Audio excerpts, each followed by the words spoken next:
Very పర్టికులర్గా ఒక 3 నుంచి 4 దశాబ్దాలుగా తెలుగు రాష్ట్రాల్లో వినిపించే స్లోగన్ లాంటిది ఇది అమెరికా అనేది. ఏ ఊళ్ళో పుట్టినా సరే అమీర్పేట రావాలి, అమీర్పేటలో ఏదో ట్రైనింగ్ తీసుకోవాలి, అమెరికా వెళ్ళిపోవాలి. ఇది ప్రాసెస్. అక్కడికి వెళ్ళి సెటిల్ అవ్వడం. డెఫినెట్గా కొన్ని లక్షల మంది తెలుగు రాష్ట్రాల నుంచి వెళ్ళి ఇవాళ అమెరికాలో తెలుగు కమ్యూనిటీని గర్వపడే విధంగా పనిచేస్తున్నారు. అక్కడ వ్యాపారాలు కావచ్చు, ఉద్యోగాలు కావచ్చు, కొంతమంది రాజకీయాల్లో కూడా బ్రహ్మాండమైన గుర్తింపును తెచ్చుకున్నారు అక్కడ అమెరికా దీంట్లో. సో ఇది ఇలా ఉండగా మిగతా ప్రపంచంలోని ఇతర ప్రాంతాల కంటే అది యూకే కావచ్చు, లేకపోతే Canada, Australia, New Zealand, Gulf countries కావచ్చు, ఇట్లా చాలా ఉన్నాయి. వీటన్నిటితో పోల్చుకుంటే అమెరికా అంటే మనకొక మోజు, మనకొక మోజే, ఇంకా దానికి వేరే పదం లేదు. అమెరికా అంటే ఒక మోజు. ఎందుకు అంటే అమెరికాలో ఉన్న డాలర్ మీద మోజు. ఎలాగైనా కష్టపడాలి, అప్పు చేసైనా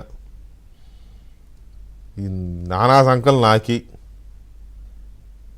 నిజానికి ఆ ఇల్లు గడవడం కష్టంగా ఉన్నా సరే ఏదో రకంగా ఆ పిల్లోడినో లేకపోతే కూతురునో కష్టపడి చదివించి ఆ ఫ్లైట్ ఎక్కిస్తే అమెరికా వెళ్తే 2 ఏళ్ళు కష్టపడితే ఏదో జాబ్ వస్తుంది.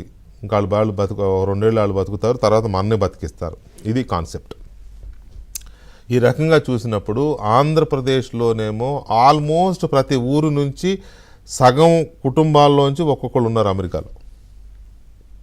తెలంగాణలో గడిచిన 10 ఏళ్లలో ఇది పెరిగింది. ఇంకా అంతకుముందు వెళ్ళారు. తెలంగాణలో 10 ఏళ్ళ నుంచి ఇంకెక్కువైంది. తెలంగాణ నుంచి కూడా విపరీతంగా అమెరికాకి వెళ్ళి ఉద్యోగాలు చేసుకోవడం, చాలా బ్రహ్మాండంగా వాళ్ళ జీవితాలను అక్కడ గడుపుతున్నారు, మంచి పేరు తీసుకొస్తున్నారు తెలుగు కమ్యూనిటీకి.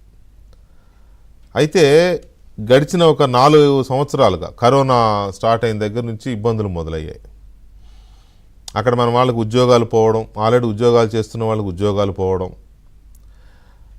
తర్వాత చదవడానికి వెళ్ళిన వాళ్ళకి చదువులు పూర్తి కాకపోవడం, లేదా చదివిన వాళ్ళకి ఉద్యోగాలు రాకపోవడం, కొంతమంది అక్కడ వేరే బతుకుదెరువు కోసం ఏవో ఉద్యోగాలు చేస్తుంటే అక్కడ అంటే పర్మిషన్ లేని జాబ్స్ చేయకూడదు, అవి చేస్తున్న వాళ్ళని పట్టుకుని వెనక్కి పంపిన, పోలీసులు పట్టుకుని వెనక్కి పంపిన, డిపోర్ట్ చేసిన ఘటనలు చాలా ఉన్నాయి. సో ఈ పరిస్థితుల్లో ఇప్పుడున్న సిచ్యువేషన్ చాలా భయంకరంగా కనపడుతోంది. అమెరికాలో కొన్ని అసోసియేషన్లు ఓపీటీ ఇవ్వద్దు ఎన్ఆర్ఐ విద్యార్థులకి, అంటే విదేశీ విద్యార్థులకి, అంటే అమెరికాకి విదేశాలు, అది భారతదేశం కావచ్చు, ఇంకో దేశం కావచ్చు, విదేశాల నుంచి అమెరికా చదువుకోవడానికి వచ్చిన విద్యార్థులకి ఓపీటీ ఇవ్వద్దు. ఓపీటీ అంటే వాళ్ళకి ఒక ట్రైనింగ్ ప్రోగ్రామ్ చేసుకోవడానికి ఒక 6 నెలలు సంవత్సరం గడువుతో ఇస్తారు. ఈ 6 నెలల సంవత్సరం లోపు విద్యార్థులు ట్రైనింగ్ చేసుకుని ఎందులో దాంట్లో ఉద్యోగం చేసుకోవచ్చు. ఈ ట్రైనింగ్ టైంలోనే ఓపీటీ ద్వారా H1B వీసా తీసుకుంటే వాళ్ళు ఒక మళ్ళీ 3 ఏళ్ళు కొన్నాళ్ళ పాటు వీసా ప్రాబ్లం లేకుండా ఉద్యోగం చేసుకోవచ్చు. ఆ తర్వాత మెల్లగా అది కాస్త కొంత పర్మనెంట్ అయిపోతారు. తర్వాత గ్రీన్ కార్డు, సిటిజన్షిప్, ఇవన్నీ ఇంకా అదొక ప్రాసెస్. అసలు ఇప్పుడు మొదటికే ముప్పు వచ్చింది.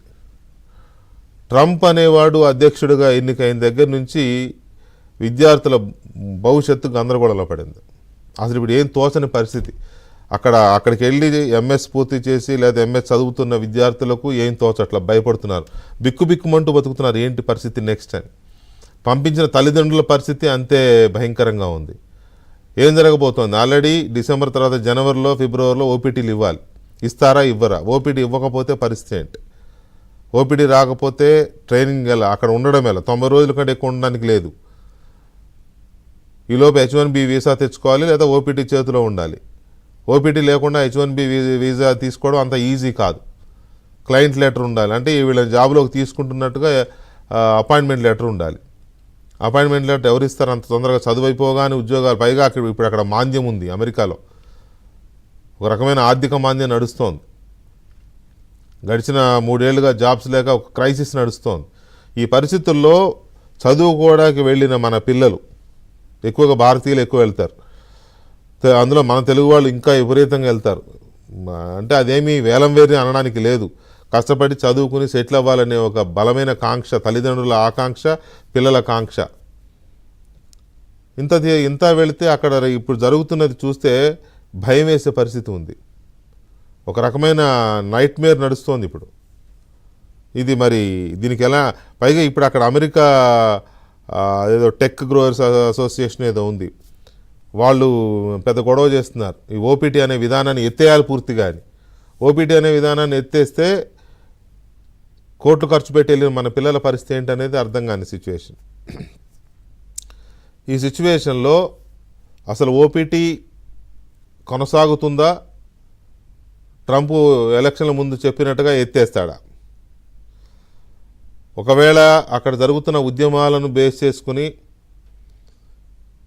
ఓపీటీని ఎత్తేస్తే మన పిల్లల పరిస్థితి ఏంటి? ఓపీటీ లేకపోతే అక్కడ మనుగడ ఉండడం సాధ్యమా, పిల్లలు ఉండడం సాధ్యమా? వెంటనే ఇండియాకు వచ్చేయాలా?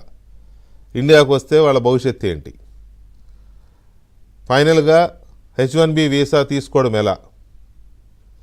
ఈ గండం గట్టెక్కేది ఎలా? ఇది ఒక పెద్ద భయంకరమైన పరిస్థితి ఉంది ఇప్పుడు. లక్షల మంది విద్యార్థులు అక్కడ చదువుతున్నారు, వెళ్ళి వాళ్ళ తల్లిదండ్రులు ఇక్కడ బిక్కుబిక్కుమంటున్నారు.